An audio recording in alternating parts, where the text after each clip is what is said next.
There we go. There we go. Well, hello, everybody. And I'm going to turn it over to our mate, Ammon. Hello, hello, hello.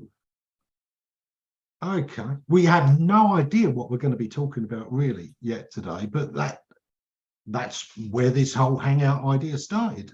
When Bill and I first started this, we just said, do you know what? Let's have a chat, see who turns up, and whatever we talk about is the topic. So I've always kind of liked that. Steve, introduce yourself. Hello, Steve Grinzer, Web Narwhal today. Doing a lot of PPC and web development these days. Cool, cool. How are you enjoying pay-per-click these days? Pay-per-click's fun. I'm having fun. Unless, of course, we're being really successful for a few clients. So that's always, easy to make things fun. Yeah. It's changed a lot and very little at the same time over the years, pay-per-click. A lot of the tactics that used to work no longer work. A lot of the newer tactics are difficult.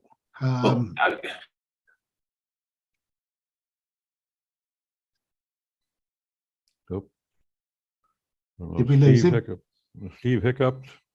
Yeah, could be the wet. The rain's got into his cables. You get over 20% humidity and down it goes. Yeah. How about you, Doc? Do you do much pay-per-click these days, or do you have a partner for that? I have studiously avoided any involvement in pay-per-click for the last 20 plus years, and I intend to continue it as long as I'm still above ground. That's why I'm partnered with Steve, because he's good at that and he doesn't mind doing it. Yeah. I kind of enjoy it. I like the strategy part of it. I like thinking about how we're going to use pay-per-click, what terms we want to compete on, what part of the funnel we're trying to drive people into, and what the value to the client is of each point of that funnel. But actually managing the accounts, no, I'd rather outsource all of that. I think that for me, I made a good decision staying away from it, because I would be just spitting nails. We had with the recent client, it's still a client with the recent campaign. Started out with the one of their key phrases was like $3 a click, and along came a weekend and it jumped to $180 a click. Right. So, and then you get on the phone with the guy and he says, well, that's perfectly normal. No, that's not perfectly normal. Nothing else changed in the niche. That's not normal. I can see increased usage is going to create a rise in the price. Sure.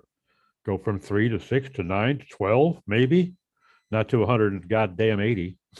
Yeah.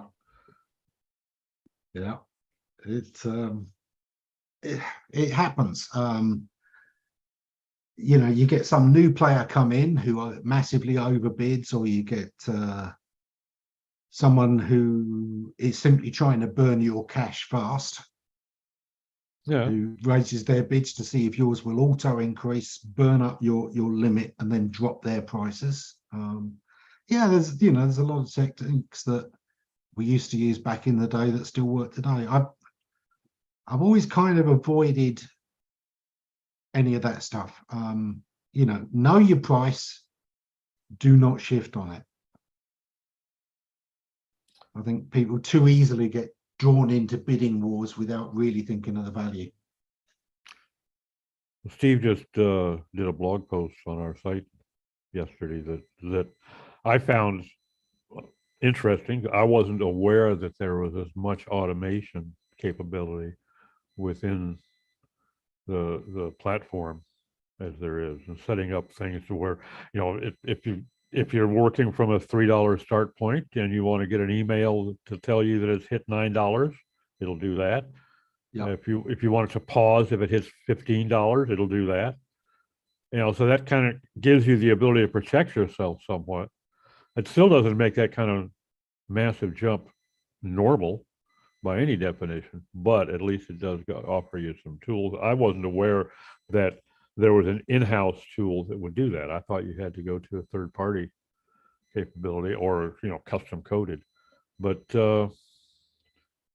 I found that post interesting because, like, I what I know about PPC, I can spell PPC. That's about the extent of it, and I like it that way. I can I'm spell it too right much of a 3 out of gamer. 5 times.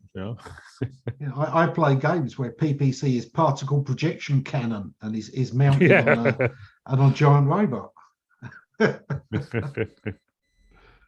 Yeah, I've always loved all parts of internet marketing, and pay-per-click is part of the mix. Yeah. I still miss the days when you used to get advertising at ppm, per 1,000 impressions, because that kind of stuff was great. When pay-per-click didn't used to insist you actually got clicks, that was fantastic. Yeah. Because you'd build brand awareness raising ads that nobody was going to click. Yep. And that way you got free, millions of impressions, and it didn't cost you a penny. Yeah, well, they closed that door. Yeah. About 2002, 2003, that one closed. Even for Overture, who'd been the ones I really liked on it. Google, of course, was always based on maximizing the revenue. So when Google's AdWords came in, you could do it, but to a much lesser extent. You had to kind of overbid and click some of your own ads every now and again on otherwise unclickable campaigns. And of course, because you were clicking your own, it's costing you, but in some markets, that's a lot less than the exposure is worth. And it's always been the basic of all of it, isn't it? Is return on investment. It's either worth it or it isn't. Yep. Well, unlike a lot of our colleagues, I don't have a problem with the fact that Google is out to make money. No, I like it. They're legally required to do that for their stockholders. That's fine. And why would you have a business and not try to make it more successful? I just think that it's important, and sometimes they fail to remember that the reason that they can make that money is because they are offering something to their user base, and not just searchers, but SEOs and advertisers. So let's not make life too impossible for them, because if a lot of us started telling our clients, don't waste your time, don't go there because that's no longer the game in town, then that's going to hurt them. Now you take care of your customers too. Yeah, I've always kind of felt that, for Google, SEOs are not customers. Well, no, we are fans. we're speed bumps. I wouldn't say it's quite like that. When they say that SEOs bring value to the table, reliable ones, they're telling the truth. I mean, they would like for clients, customers out there, websites to be able to be built and be ranked based on what the website is, but they know that developers are going to try interesting, creative things, and it's sometimes not going to work out with Google. Mm-hmm. And SEOs act like kind of free technical support to Google. They help those sites sort it out so that Google's blog isn't alone in the world in trying to fix it. Because let's face it, a lot of people ignore Google's blog. But I don't think they necessarily see us as customers. Well, no, but we are a resource that should be, I think, considered. Yes, we're certainly not the major concern for them, and shouldn't be. But it's frustrating when so many of their actions seem to be just to make life more difficult for us, and by extension for our clients. Yeah. Like there's not enough out there. I mean, like right now, I'm doing an awful lot of accessibility work, and there's an impossible battle to win. I mean, if you want to avoid an accessibility lawsuit, take down your website because you literally it's virtually impossible to be compliant in all regards. Yes. Yeah. And Accessibility can be an absolute nightmare. oh my God, it's unbelievable. And then you've got all these overlays that are marketing themselves as basically guaranteed compliance. Yeah, they're no good at all. And the majority of them will buy you more problems than they will solutions. Yes, because the whole point is you have to start from as much bare bones as possible. I think one of the reasons that accessibility is so difficult is that so many people are using common frameworks that don't put accessibility first. And yeah, I'm going to specifically point out WordPress. Oh, sure. And Shopify, and even to a lesser extent, Mordy, Wix. They're not built with accessibility first. They're built for the majority of their customers, which are ordinary companies selling to ordinary people, mass market. They're not interested in the special needs, and until the law forces them to, why would they? Well, you've got to strip it back. If you want an accessible site to all devices and user agents, then you really have to go to the underlying site infrastructure, to the server itself, and think, right, from this point, how am I delivering to all these massively different types of devices? If I've got something that can only tie into audio, how is my site working for somebody who is blind and is relying entirely on an audio input, whether that's a screen reading client or not? And unfortunately, so many people equate accessibility with vision impaired users. And while there's a lot of folks out there that are vision impaired that deserve to have a website that they can use, but that's not the only thing, No, it's just, again, the most common. You and it's I gotten both wear glasses to prove it. Yeah, it's gotten the most attention, and unfortunately, that's why people seem to think that as long as I'm compatible with a screen reader, I'm good. Well, tell it to the judge. Yeah.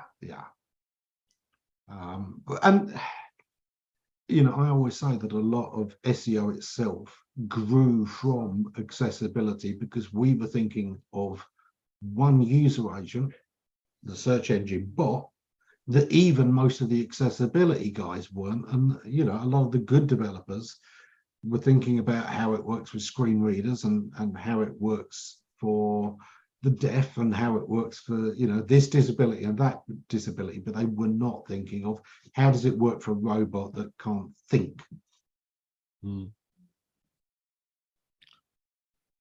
Yeah, and that's in the U.S.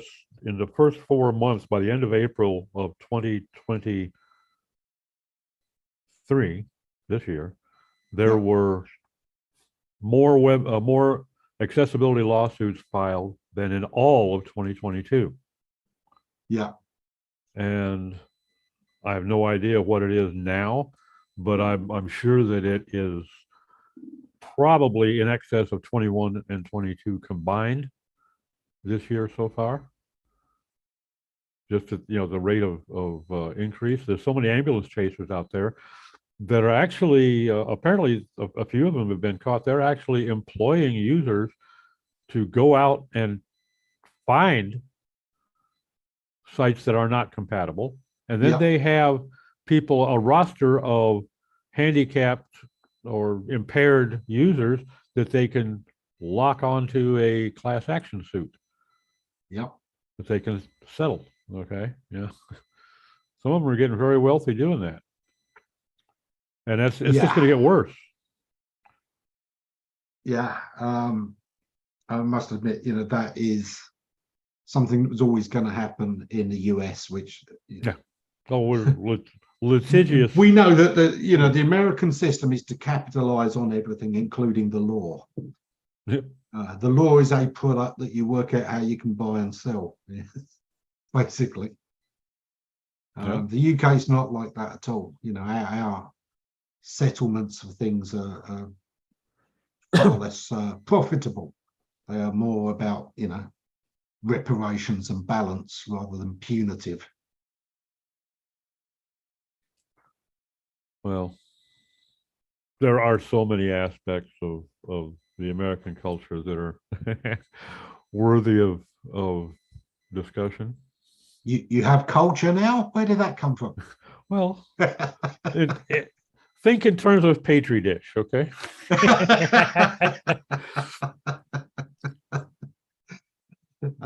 Yeah, it's there's parts of the joshing between the Americans and the English that I love. It's always difficult, of course, to play for an American audience, because not all of us are good at dealing with people who have English as a second language and aren't native speakers. So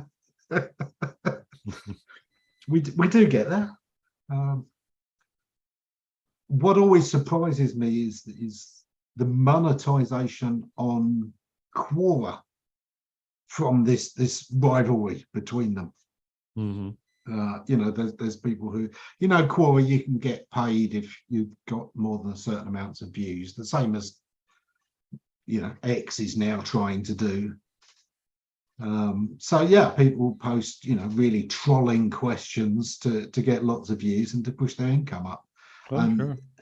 the English-British rivalry is absolutely cool, because the Brits just never get tired of of firing back. Well, there's a reason that taking a piss is an English idiom. Yes. It's funny. The other day, I responded to one of those trolling questions, and unreal. In like a week's time, I had nearly 8,000 upvotes. Yeah. Simply because I closed my responses apologizing for my American brethren, as I chalk it up to our unbelievably deficient educational system. And I got 8,000 upvotes because people appreciated at least one yank with a grasp of reality. Well, but it's funny that this particular poster was he's been given a nickname in all portions of the UK, retard in a motorhome being one of them. And he delights in posting his stuff, and whether he's trying to do it to bolster his income or just to stir the pot, or if he's some sort of a Russian bot trying to stir hate and discontent. It does seem to be all tied to the monetization system. This is why we didn't used to get it until this monetization system came in. It's not a thing I've ever really looked into in detail, but I'm told by contacts who know that stuff that it's purely for money, and those trolls, some of them are doing. It depends where you're based. It's not going to earn you much of an income in the UK or the US. So a lot of those people actually aren't in either, or they're expats living somewhere much cheaper. Well, the prevailing opinion was this guy was probably in India, Bangladesh, or Pakistan, because he used Britishers in his question, which is kind of a giveaway. But yes. But if it's working for them, they're going to keep doing it. That's exactly. That's always the basic mass of any of these kind of things. Same with Google spam, Bing spam. Oh well. Thank God they haven't monetized John Mew on pay per response. Can you imagine what he'd be posting? Yet. Well, human nature being what it is. Bless you. I was delighted to see that at MozCon, John actually got a shout out as being a fantastic boss by Daniel. And it doesn't surprise me at all. You know, I think John would be an amazing boss to work for. Of course, unfortunately, he no doubt knows that you and I would be nightmare employees. Well, I'm unemployable, so Yeah. not fit for human company. I'm not unemployable, but yeah, I you know, I am going to give the boss nightmares. You know, I have strong opinions on certain things, and I don't just blindly follow orders. Yep. And I am disturbingly vocal with my opinion. Yeah. Which Yeah, I we- found it some employers find that more easily forgiven than being disturbingly physical. I imagine so. Yeah. One CEO in particular that I recall was rather dismayed when he woke up and found out that I had self-terminated. Eliminated the pleasure for him. Yeah. I must admit, firing clients is it's something every SEO needs to learn to do. Every agency needs to learn to do. Because it really does make life so much better. Oh, yeah. You know, there are clients who can learn, there are clients who challenge us, you know. And that's okay. I love when clients ask me questions, when they actually want to learn something or to understand why I've gone a certain way. I absolutely adore that. There's nothing that excites me more. But when a client asks you a question because he's just trying to silence you and get you to do it his way, yeah, Nope. we're no longer simpatico. Yeah, because they saw a blog post on some obscure blog. Yeah. And I mean, that was something you'd see that in the noughties when, you know, the origins of you know, oh, my SEO was terrible and got me banned, blah, blah, blah. We used to see those coming into the forums, and, you know, early on, you might be taken in. And I assure you, if you take on such a client, you'll find that they start second guessing all your work and wanting to take more and more risks, ignoring more and more of your advice until they eventually get themselves banned, at which point they'll go on to the next SEO and tell them how you got them banned, despite everything you ever said being, you know, to the complete contrary of what they decided to do. And you kind of think, look, don't hire SEOs if you're not going to listen to them. Well, exactly. I mean, why would you ignore your doctor's advice? Why would you ignore your architect's advice? You know, You do know that you're in the USA right now, and remember what happened during COVID, don't you? Yeah, I just people do ignore doctors' advice all the time. well, let's face it, true. most of us know that we shouldn't smoke, for example. Now, I take exception to that. my late father was ever so proud when his doctor told him that he'd better keep smoking because his blood pressure had gone low, and the doctor really believed that the smoking was actively contributing to keeping him alive. Never heard that one before. Yeah, he was very proud because apparently he hadn't heard that one before either. My dad was told by a doctor, actually at a VA hospital, Veterans Administration, that actually a highball a day, maybe two, is good for you. Nice.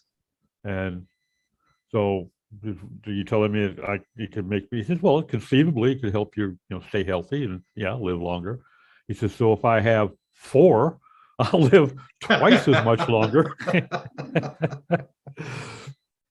Yeah, the old, if a little is good for you, a lot must be better. Yeah. Exactly. A little bit's good, a lot is better. Yeah. I must admit, I'm still going to argue with the highball, to be honest, because let's face it, if a highball's good and we know that soft drinks are bad for you, he should have been drinking raw spirits. Because we know that soft drinks and mixers are bad for you. Exactly. Which is why I drink straight Yeah, exactly. and neat, because you never know what's in the ice, you know? That's actually very reasonable. So there you have it, folks. Neat, preferably Scotch, tequila maybe, you know, but rum, just in case Martin McDonald is around. Or there's a good old standby, cheap Mexican brandy. Nice. How is it? It's actually pretty good.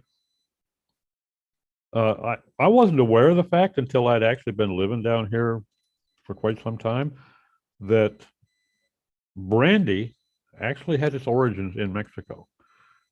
And right now, about 70% of the brandy sold around the world originates in Mexico. I had no idea.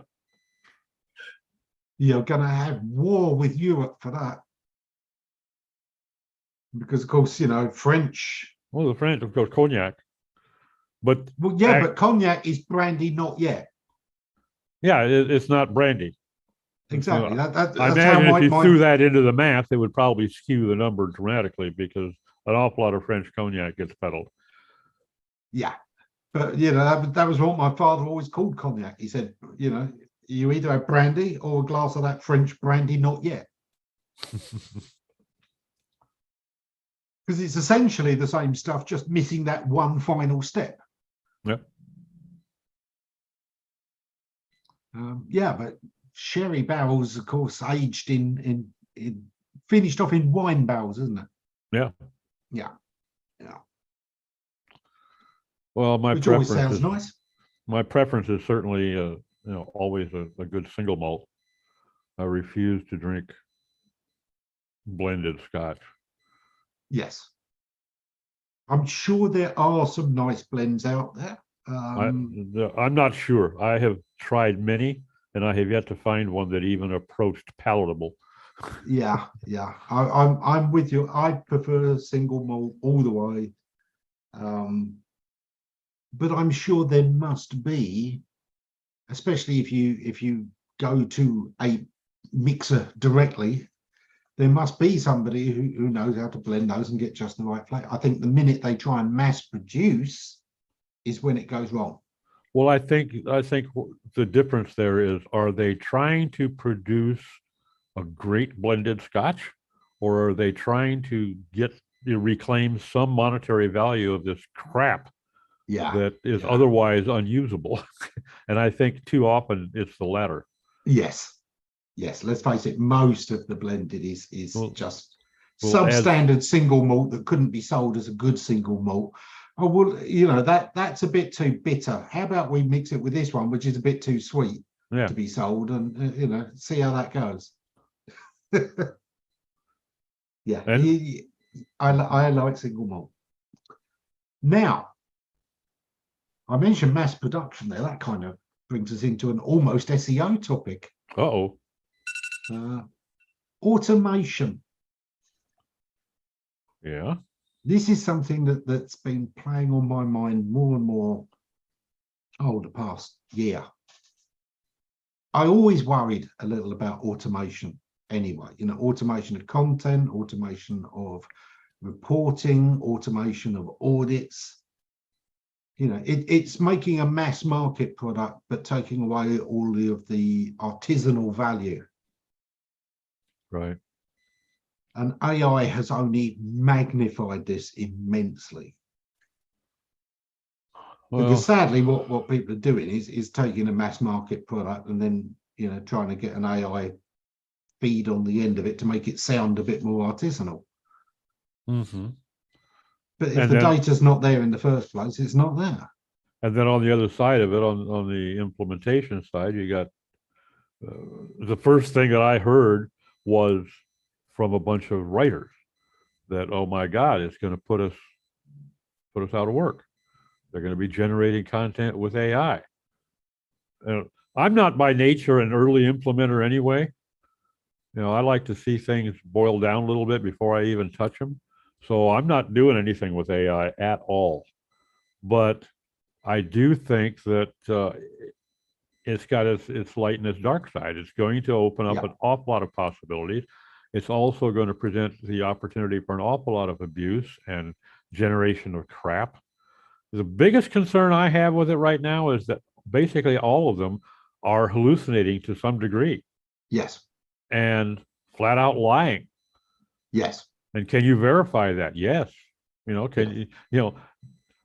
It's not providing links, but yeah, this is all verified information. Okay, well, there's another lie number 17, So I think, if it's only as good as the guy that wrote it, okay?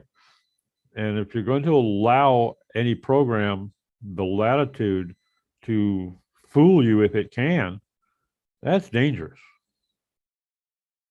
Yeah, and when absolutely. people start believing everything that they read on the internet, because there are, believe it or not, a few idiots out there typing stuff. Okay.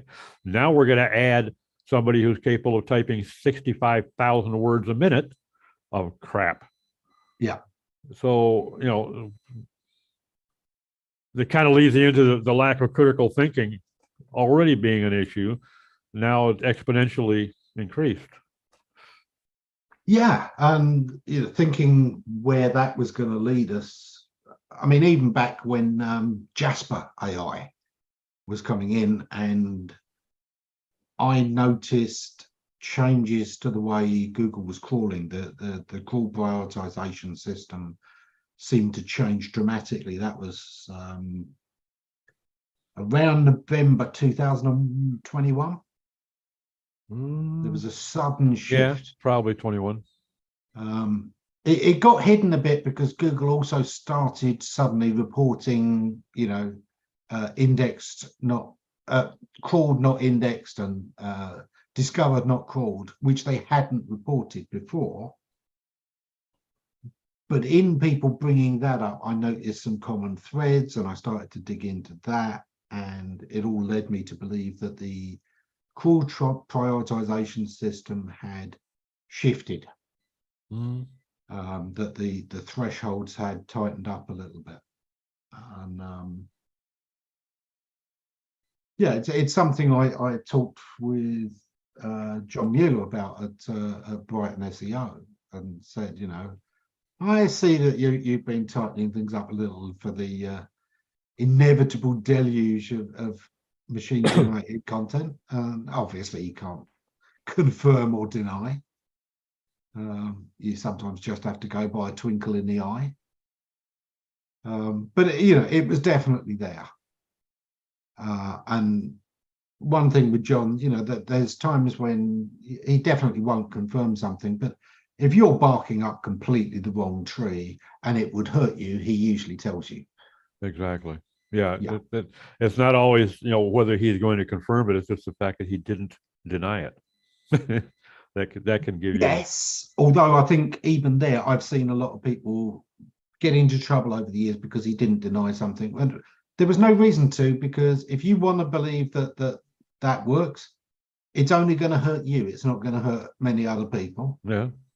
And it's your own decision. And if he knows something isn't going to hurt anybody, but it's completely wrong, again, he doesn't need to say anything. It's only when it's reasonable and not harmful to Google to warn you that that's not a good idea. Well, I do not envy him the position, because just, of course, Matt was an entirely different animal. He was just inherently so cautious, effectively cautious with his wording. That, yes.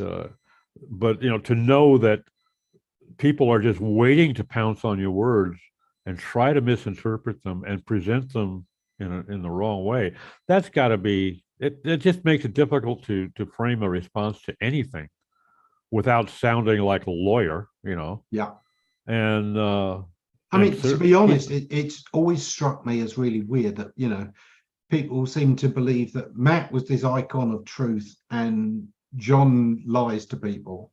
yeah, And honestly, it's the other way around. Matt was called out, telling people mistruths several times. The number of times he told us that this piece of spam doesn't work. And we knew full well it did because we were doing it. That Matt was the one that told us, yeah, it's no longer possible to really mess with PageRank. That it's no longer possible to do Google bombing. Several things like and this. there's no such thing as negative SEO. There's no such thing as negative SEO is a major one, and he did make that statement. Yep. And, John, by comparison, has always been more careful. He's never said that there's no such thing. He said, negative SEO isn't really likely to affect you, and he's right. Most of the times when people are complaining about negative SEO, it's not negative SEO. Most of the negative SEO I know of relies on flaws that you've left in your system. If you failed to set up canonicalization properly, somebody can exploit that. If you failed to handle redirects properly, somebody can exploit that. They can build a campaign that magnifies that problem. Yep.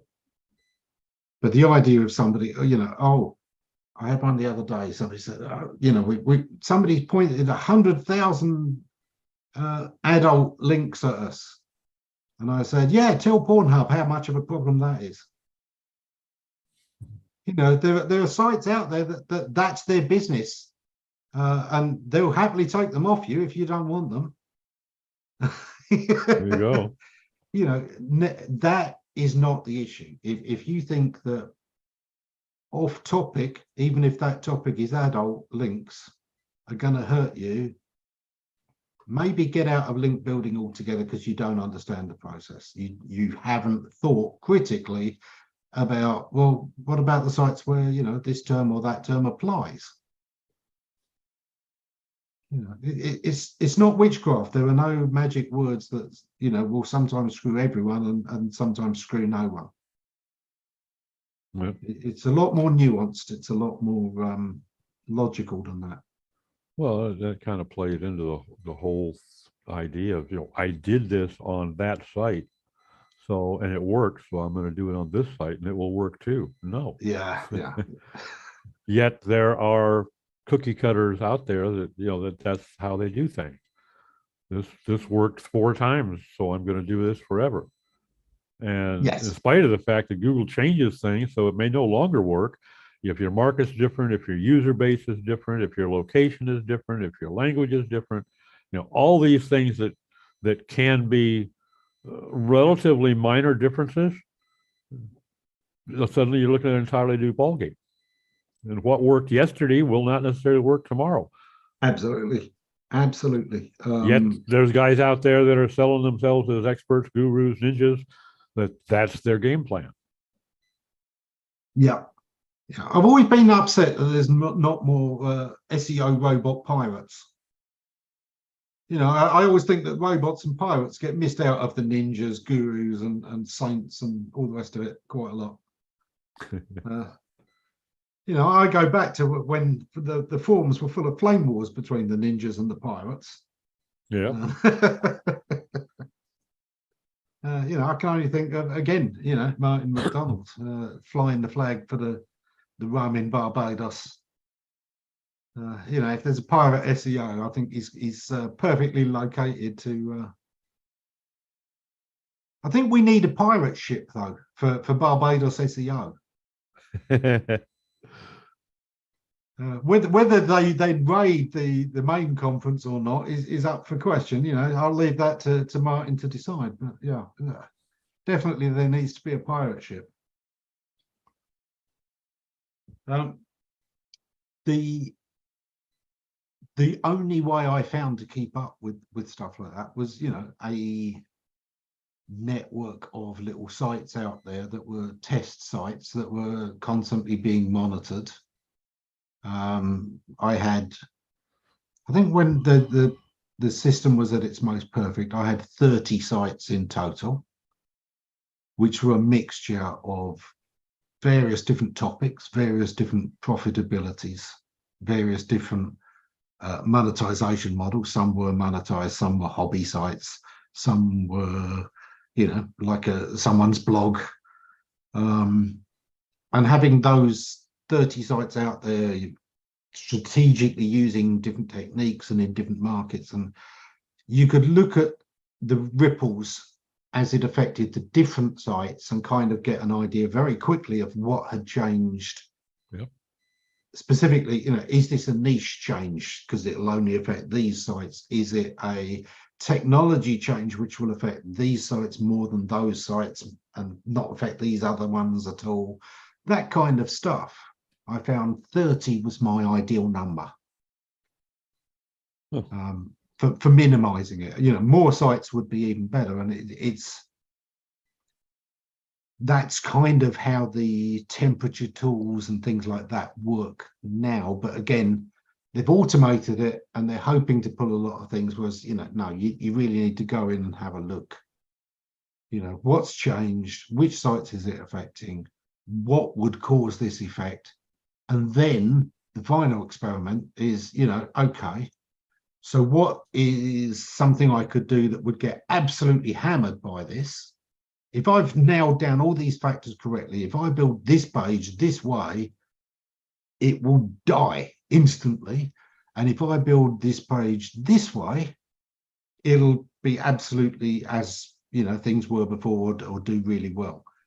And when you've got that test and you've launched those pages and they perform as you predicted, you know you've nailed what's changed. Even if not in the precise detail, you may not know the why, but you've got at least the how of what changed.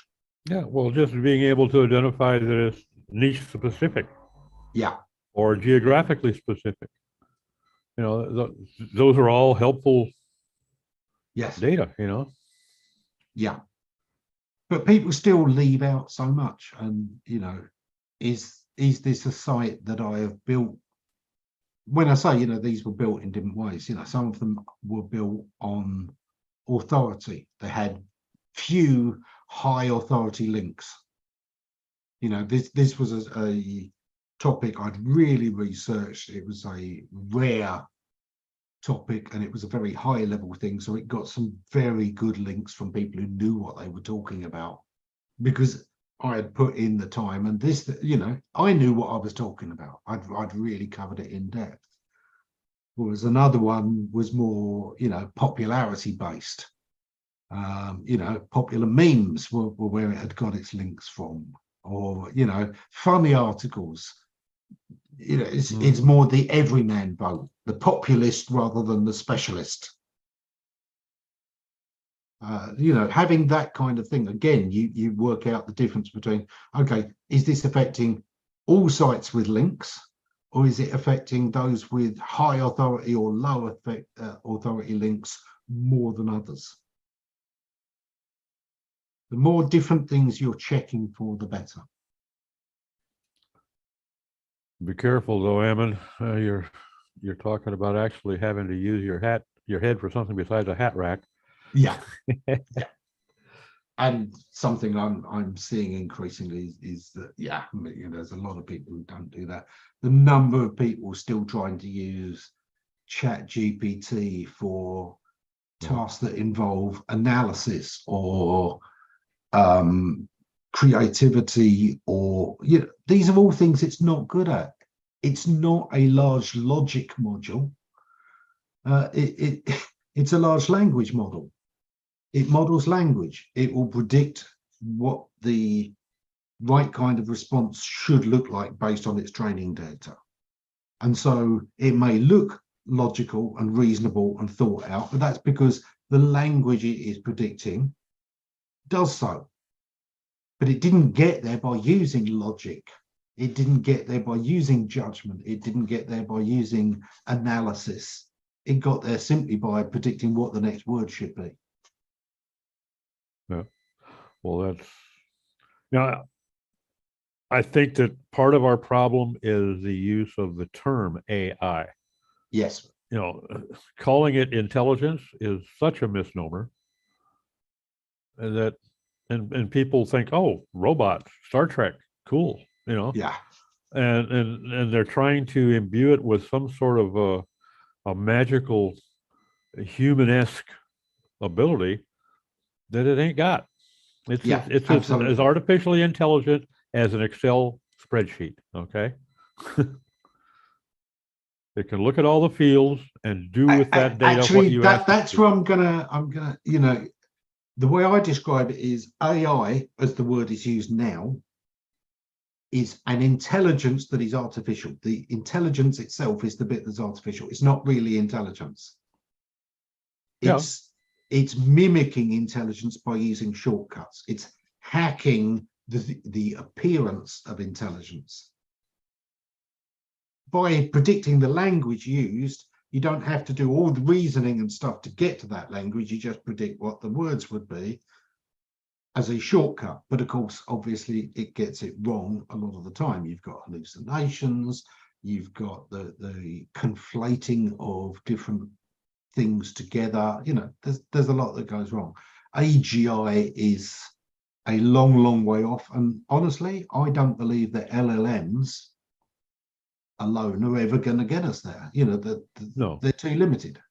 You It's, need logic, you need discovery. Watching the recent DeepMind, Google DeepMind as it is now, stuff on AlphaZero, or rather the latest. What's the latest version of it that just came out and was suddenly solving maths equations in whole ways? Yeah, you know the thing I mean. I forget. Yeah. I don't know. In Mexico, the term tequila is only allowed to be used for products that are derived from a particular process in the state of Jalisco. Okay. Yeah. Nobody based here in Mexico, even if they raise that kind of cactus here and use the same process, nobody here in Baja California can produce and label it as tequila. Okay. I think that some sort of a regulatory mandate on the term AI, similar to that, is necessary. Yeah, but then yeah. What region are we going to nail it to? No, not necessarily regionally. In terms of but that's ability, how those work. It's they're setting a condition on it, which is usually a region to be. Yeah, but I mean, it's just. I think that's the greatest disservice that's been done, is referring to all these things as AI when they are A only. Yeah. And that's a stretch, okay? But there is no intelligence there. It is much like a Dewey Decimal System. It's looking in the archive to see if it has something on that, and then highlighting some phrases and combining some words and trying to be at least 15.5% unique. Okay. Those are the things that are programmed into it, but there's no intelligence involved whatsoever. And I think that, particularly today's people being so reticent to use their own mind to analyze. It's complicated because actually among humans, intelligence actually isn't as well defined as we'd like to believe it is. We still don't know what things are intelligence, what things are common sense, what things are wisdom, what things are instincts. It's true. Me, I love neuroscience, and intelligence itself is a much less defined term that quickly gets very fuzzy. No, that's true. I tend to look at it from a very narrow viewpoint that is certainly not nearly as No. inclusive as it should be, but I look at it in terms of the ability to reason. Yes. And I think that is a key factor, certainly not the only factor, but it is a key factor. If it cannot reason external of any, aside from any external input, being able to say, if this, then that, then there's no intelligence involved. And I don't know I think if we're ever going to get there, but certainly not in my lifetime. intelligence for me, it has to be able to solve a novel problem. Yeah, exactly. That's a good way of putting it. Whether that's an obstacle in its path, whether that's working out why something, whatever it is, solve a novel problem. It's got to be a problem that it hasn't been programmed already to deal with. Then it's intelligent. But that then makes you wonder how many humans would fail that challenge. Exactly. That doesn't bode well for us. Yeah. It's tricky. It really is. We can't control the use of language, let's face it. Look at the way people latched onto LSI to create LSI keywords, which has nothing to do with LSI. Yeah. Look at the way people massively misuse words like tactics and strategy. A lot of people talking about strategies. That's not a strategy. I hear somebody using a blogging strategy. That's not a strategy. Blogging is at best a tactic. More often it's a technique. The strategy was that you needed content.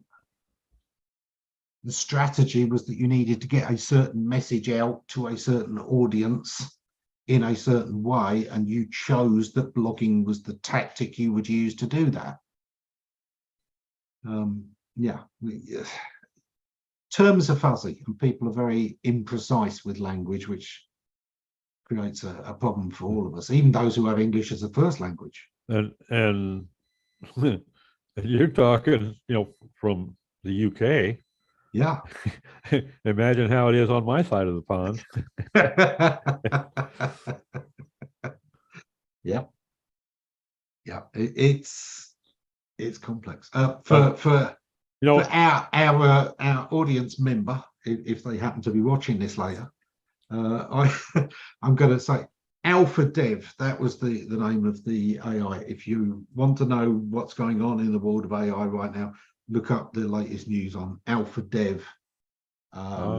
Amongst the record-breaking things, it found faster ways to perform complex calculations. It found a much faster way to sort lists, a whole different way to the way that was usually programmed into computers. It found a faster way to sort lists. It created faster code by something like, I think 70% faster than the very best previous method. So that's huge. And it was doing several of the critical steps of cryptography about 30% faster. And of course, that's useful for both code breaking and for, of course, security encoding. These are big things, and this is all coming from Alpha Dev, which is a derivative. It's built on top of Alpha Zero, which is the one that was cracking all the games and finding new ways to beat certain games. Not an LLM, people. Nothing like an LLM. This is proper AI that is self-teaching and working things out. This is a reasoning AI. This is a real AI, not a large language model. Definitely interesting stuff to keep up with. I try and keep up with DeepMind generally because their use of AI, of which writing crap for people is not the stuff I'm interested in. The gene sequencing, the modeling of medicines and chemistry, so it can basically virtually run thousands of experiments without having to actually run those experiments. it's fascinating stuff. They've been having it, crack lost languages by giving it everything they've got on, say, this ancient stone tablet and that wall painting, and it gets further than humans do in decoding languages. I'm gonna say it's probably still prone to hallucination and mistakes, but you've got experts there to spot that and fix it. And that applies to people who are hoping to use AI. Look, the success of AI all comes from knowing it can be wrong and being vigilant enough to have an expert eye to catch it. Mhm. I will not use AI for writing. I just won't use it for writing. You know why? Because I'm faster myself. It's harder for me to take someone else's writing and edit and fix it. Whereas, I've been writing all my life. I'm in my mid-50s. I can just write 1,000 words off the cuff in 20 minutes without breaking a sweat. I'm in the famous Mark Twain position, As opposed to having to investigate and verify, Yeah. So, and deal with somebody else's style and way of putting it and thinking, okay, what did they mean there? Okay, right, now I better check that out. Does this hold up? Going back, yeah. Was I wouldn't have put that fact in there in the first place if I wasn't sure of it. It's harder to fix an AI's writing for me than to write the thing myself. What I will say it's brilliant at is doing the proofreading and editing afterwards. AI can be a brilliant editor for your own writing, specifically if you want to make something a bit more concise, or whether you want it to flow a bit better in a certain style. Great, it's fantastic for that. Have it doing your proofreading, make sure it knows which type of language. Don't rely on it, it will still make mistakes sometimes, but it will catch most of your typos. It will catch most of your mistakes. You just have to then be careful it hasn't corrected something into American English when the whole of the rest of your writing was in British English, or everybody else's English other than the Americans, as we like to call it. Well, in the UK, you guys are, typically, are they bilingual, trilingual, multilingual? And in the US, half of us are still striving to be monolingual. Yes, sadly.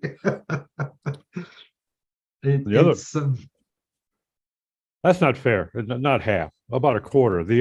Another quarter aren't even going to bother to try.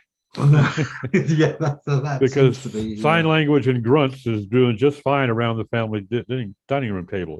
Yeah. It's a shame. I've never understood it. I have no real shame about admitting the fact that I am an intellectual snob. I do not understand people who are happy and proud to be stupid. We all start off ignorant. That's fine. There are many subjects on which I'm going to be completely ignorant. There are lots of things I'm not an expert in, and I'm still largely ignorant. But willful ignorance, when you have the chance to learn better and you choose not to, I don't understand that. I delight in learning new facts, and have done since childhood. Well, boy, that hour went by fast. Wow, yeah. As ever. Yeah. I think we almost discussed an SEO topic once or twice. Yeah, we did.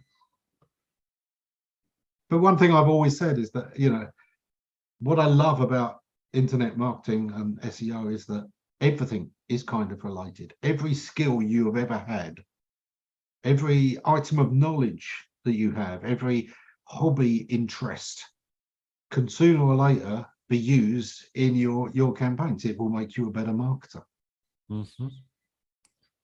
even if it's just, some mechanical aptitude, you're going to end up with a client at some point in time where that familiarity you have is going to be helpful.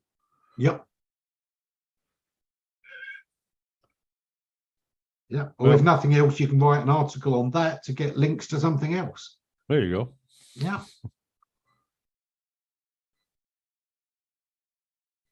Well, I wonder if Steve's lights are out. We know. Hopefully not his lights. Hopefully it's just his. He only seemed really worried about the internet. Well, he's got a couple generators. He's got a whole house generator, and he's got another portable generator he's had to fire up 3 or 4 times in a month. Okay. Ouch. But during the rainy season, when they were getting a lot of rain, Yeah. 3 or 4 inches in 24 hours is a lot of rain. Yes. And especially when you live near a river. Yep. But literally his internet is shakier than mine, and mine is about as close to third world as it gets. Okay. Yeah. But Steve's gone and I'm still here, so it's, You're feeling good now, aren't you? it's that kind of speaks for itself, but yeah, it's That may be nothing more than the fact that you've got drier weather in Mexico. Well, probably to some degree, although sorry, it's rain on your parade. our rainy season is about over now, and we actually got a little bit of a sprinkle, about 3 minutes worth of sprinkle yesterday, and after following 4 or 5 days of blistering sun, but which blistering sun is my favorite climate. It's interesting. I've talked to several of the techs here that have to go out and find the problem and fix it with very little material and no budget, and they get pretty inventive. And some of them are, one guy was really impressive. I mean, he troubleshot. You look up on the pole and you see they've got the little aluminum box for termination of the cable connections, and then you see that there's 400 miles of spaghetti around and outside and tied and spliced in external of the box.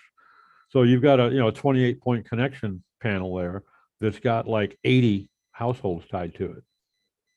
Wow. And try to troubleshoot that. I mean, even if you could take the cover off of the box to get your gauge onto particular terminals, you don't know that what household that goes to, because there may be 4 other households spliced into that within 3 feet of the box. It's and the guy's amazing. And one of the things that he uses, you've seen these little induction voltage sensors. Yeah. Looks like a little pencil. You just hold it near a current carrying conductor and it'll light up. Yeah. Okay. He uses 2 of those. One is set for negative polarity. One is set for positive polarity, because if they are DC pulses. Okay. And he simply takes the 2 on a cable like this and follows it.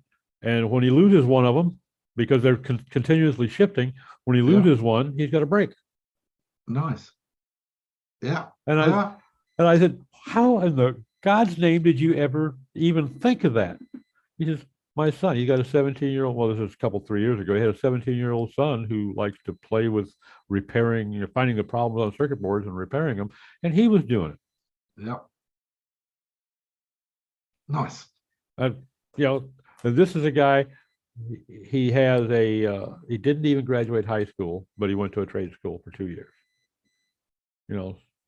But brilliant. And he's their troubleshooter. I mean, when they've got a problem that nobody else has been able to find, grab Mario, send him out there. And that's one of the things that I come back to. One of the eternal things in our industry has always been, do you take an SEO course?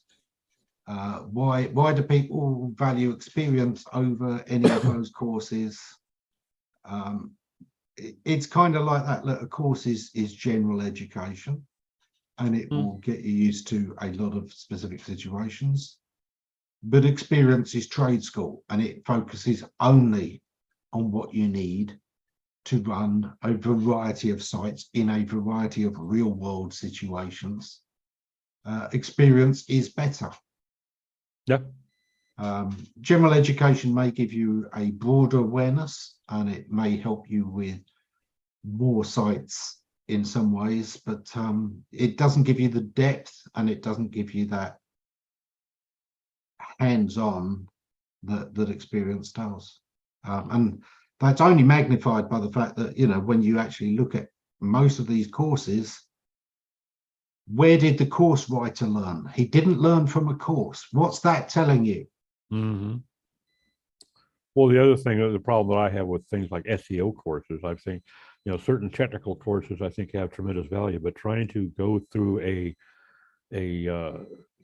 even if it's a 16-week course, you know, where you're gonna spend a week per module, Yeah. and become proficient in SEO. No, you're going to be perhaps become proficient in certain aspects of the way that course writer learned SEO in that niche with that kind of client base. You know, but there's so much more that you're only going to see if you're doing it for a while. Yeah. And that's why, you know, we all learn every day. There's Yeah. something new to be seen every day. Yeah. And sometimes, you know, it's cool. My daddy told me many years ago he had never met a man that couldn't teach him something if he just was willing to shut up and listen to it. And the example he used on me that day, there was a homeless guy living on or camped out underneath an overpass. He says, that guy right there can teach me how to survive with no money. Your father never met Donald Trump, did he? Yeah. Thankfully, no, because he probably would have ended up in jail had he done so. Well, maybe that would have taught him the value of abortion. Yeah, punching out politicians is frowned on. You know. But you know, and I think that's very true, and certainly a healthy attitude. Yes. If everybody can teach you something if you're willing to listen. Now, whether it's something that you need right now or is useful to, you know, to your goals today, that's a different story. Yeah. But everybody knows something that you don't know. And you know, beyond that, when things screw up, when something goes wrong, that's a learning opportunity, and embrace it. You know, you will learn something from everything if you're open to it. And you will remember a lot more about your mistakes than you will about your successes. Yeah. And you'll feel so much better about fixing something that went wrong than just it not going wrong in the first place. Absolutely. That's why Don't I'm get so me damn wrong, smart. I'd rather it didn't go wrong in the first place because I'm lazy. But you know, when I something should be does, I should be a flaming genius then, because I have done so many things wrong. yeah, I can definitely fully empathize with that. I have done an awful lot of things wrong in life. Unfortunately, I seem to diversify my learning a bit too broadly, in that most of those other things aren't SEO things. Oh well. Yeah. But we're back to the automation, and we're back to what you were saying earlier about, you know, they get one technique and it works, so they do it to death. That's my problem with courses, is that you're being taught by somebody who has one way of doing something that works for him. And the presumption is that if 1,000 people all do this all the time, it will carry on working for them all. No, it won't. The same reason that software doesn't really help with SEO. You know, getting your tick marks is not going to help. Because if you can do it, everyone can do it. If everyone can do it, then nobody has a competitive advantage. There is no advantage if you're all the same. Somebody will still rank. What are they ranking on? That's what you should have been learning, rather than the thing that everyone can buy. And that's without even taking into consideration the fact that if everybody's doing it, Google's probably going to discount it because it's no longer they're going to algorithmically eliminate that as a factor.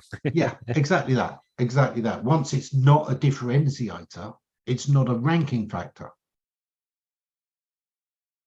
Yep. And I do think people often miss that fact that, what is used in a given ranking is what meaningfully makes a difference to the results. What sorts the quality of one from another in this context, in this search, that's a ranking factor. Everything else is just a signal that Google may or may not be paying attention to. Before we decide to wrap up, I gotta hear your thoughts on something.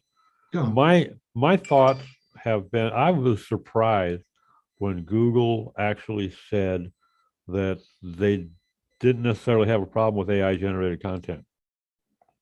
I was surprised that they would say that. Not necessarily that they would feel that internally, but I didn't think that they would have made that statement. Your thoughts? I'm not surprised, because if you remember, they changed their stance and they changed the wording on machine generated content, which was the old term they used to use in the days of the scrapers. Mm-hmm. At one time, back in Matt's day, they were against it all.